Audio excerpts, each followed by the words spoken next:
You are threading a needle, or reading a sentence that finally matters, or lining up a shot, a cut, a careful line of text. And right at the hardest moment, you notice something.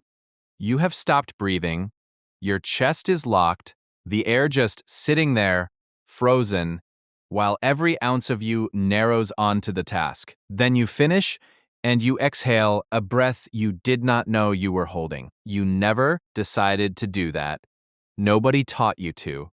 Yet the moment concentration peaks, the breath goes still automatically in almost everyone. The harder you focus, the quieter your lungs become. But the real answer is far stranger than a small nervous habit.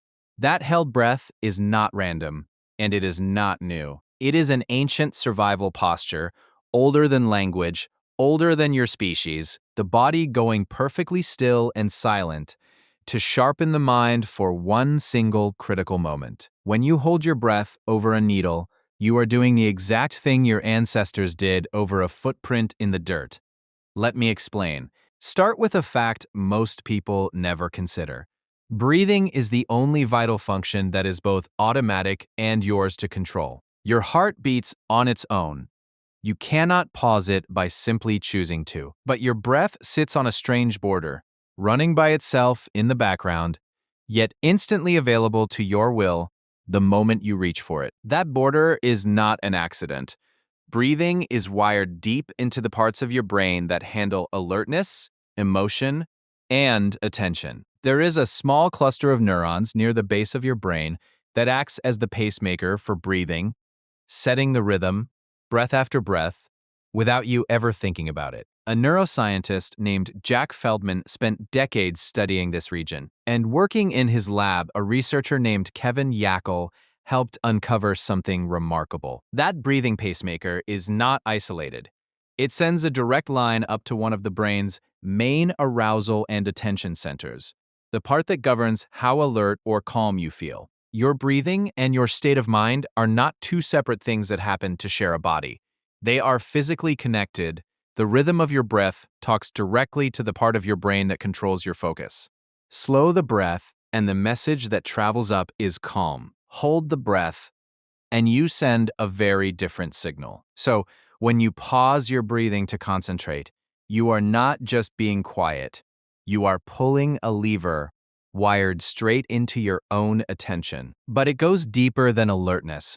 The very rhythm of your breath shapes how your brain perceives the world. A neuroscientist named Christina Zolano led a study that revealed something almost unbelievable. She found that the act of breathing creates a rhythm that brain regions involved in attention, memory, and fear actually lock onto, rising and falling in time with the breath. And whether you were inhaling or exhaling, changed how quickly and accurately people could process what they saw.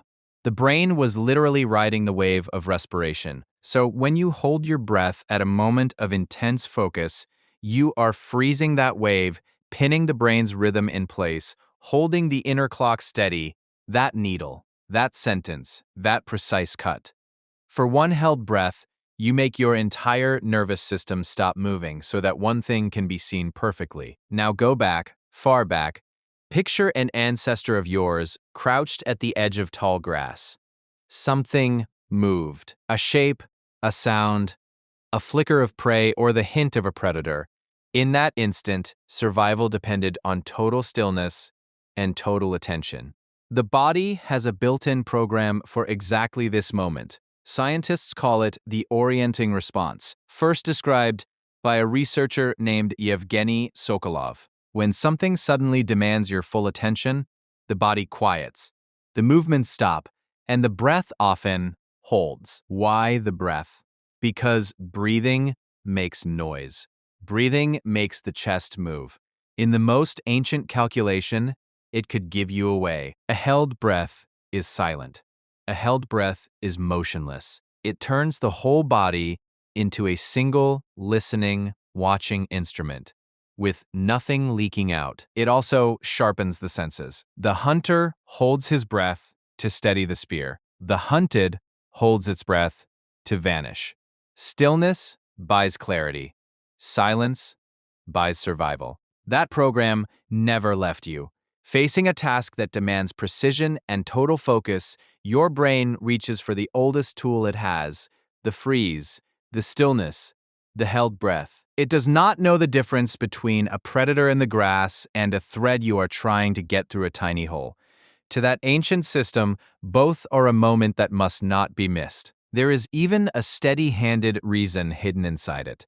When you hold your breath, the tiny movement that travels through your shoulders, your arms, your fingertips goes quiet too. Surgeons do it, archers do it.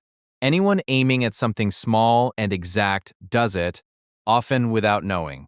The held breath is the body's oldest tripod. So far, this is a beautiful story, an ancient reflex perfectly designed.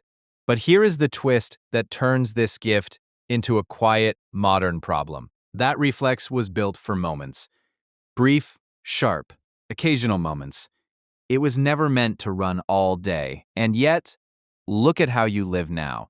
A former technology executive named Linda Stone noticed something while watching people work at their screens. As they checked their email and scrolled, they were holding their breath or breathing in shallow, broken little sips.